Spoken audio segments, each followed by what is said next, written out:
Good evening. So I'm from AWARE, Whistler's environmental charity, for nearly 30 years.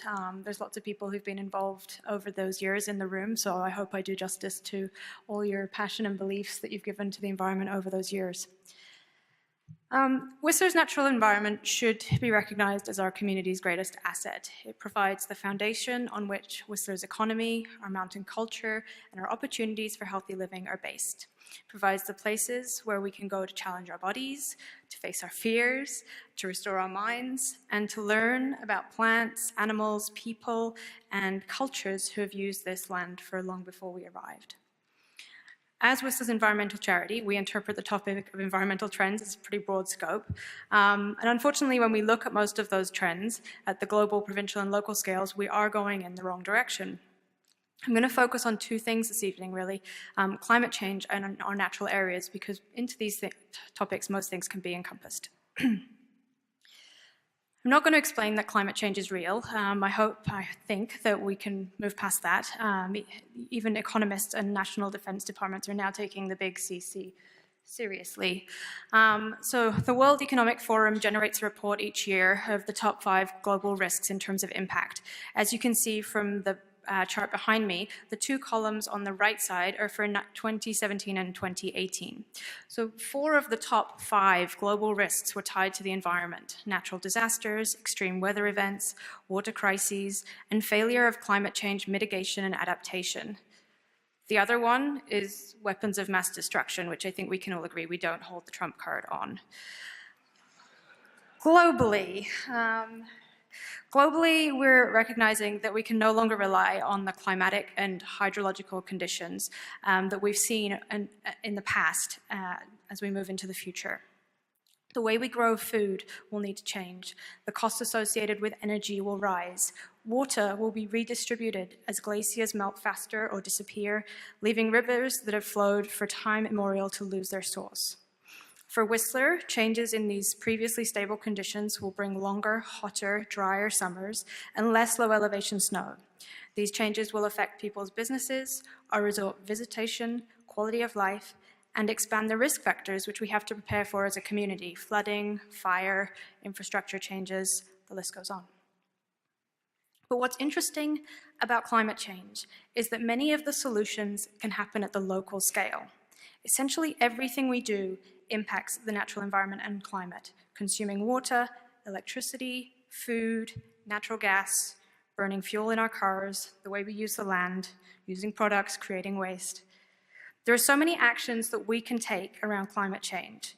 In fact, there are over 140 of them in our community's Community Energy and Climate Action Plan. But it's up to us, all of those of us in this room, the people who live, work, and play in Whistler. We're the ones who need to take on those actions and design them into our homes, our businesses, and our lifestyles and our community. We need to take pride in taking action, whether that be showing neighbors the new solar panels that you've put on your roof and maybe helping them find a way to get theirs, to commuting by bike, to making low-impact food choices. We have to find ways to do more or use less. We need to focus on mitigation of further impacts, but more importantly, adaptation strategies and supporting the development and rollout of smart, practical, approachable, and progressive climate solutions as they emerge over the coming decades, which will be covered by this vision that we form tonight and over the coming weeks.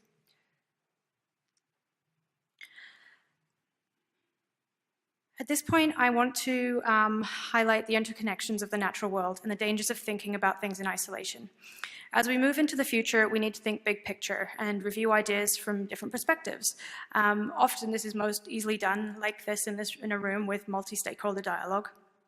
And I wanted to give an example. In BC, 95% of our energy is deemed as clean energy. Those clean energy sources, a lot of it comes from run-of-river independent power projects and natural gas extraction through fracking. Clean does not mean green, does not mean no impact. As those projects have huge implications for wildlife as power lines and roads are run through previously remote areas. When we look at the directions that we're going, it's about localization. It's about bringing everything into the local level and looking for things that we can do on our homes. So, for example, solar panels on our roofs. The other important link between climate change and natural areas that I wanted to kind of make as a midpoint here is that soils, forests, wetlands, oceans, plants already do many of the things that we're trying to get technologies to do. They store carbon. The healthier, more intact and biodiverse we can keep our ecosystems, the more carbon they are able to store for us as we try and combat climate change into the future.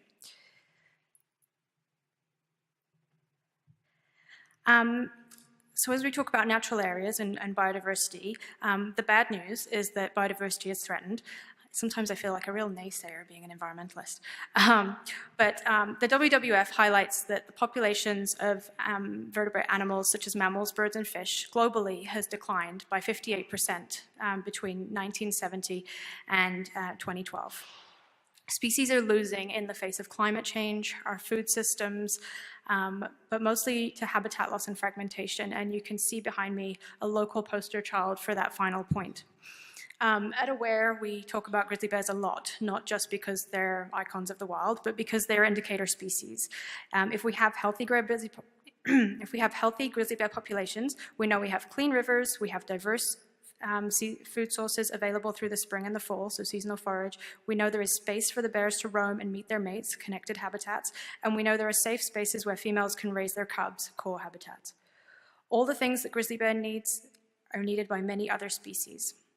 Locally, grizzly bears are registered as threatened, and the case is being made to add them to the species at risk register. This means we have work to do. We need to safeguard sensitive ecosystems, areas of high biodiversity value, and habitats that support species of national, provincial, or local concern. We also need to recognize the pressures that climate change will place on ecosystems.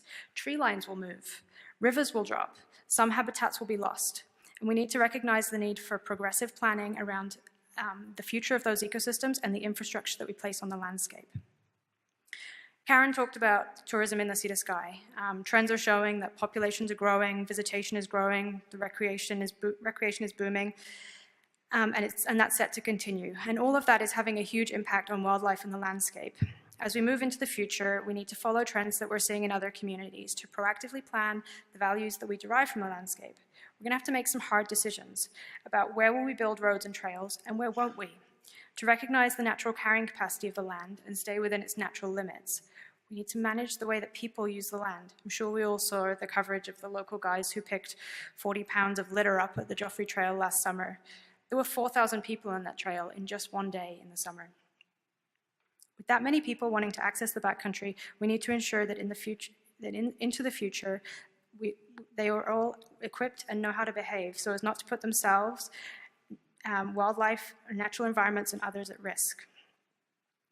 So in summary, as we reflect on renewing Whistler's vision and we look to the future, we encourage you to keep natural environments and climate change front of mind because we believe these form the foundations to our future success. Thank you.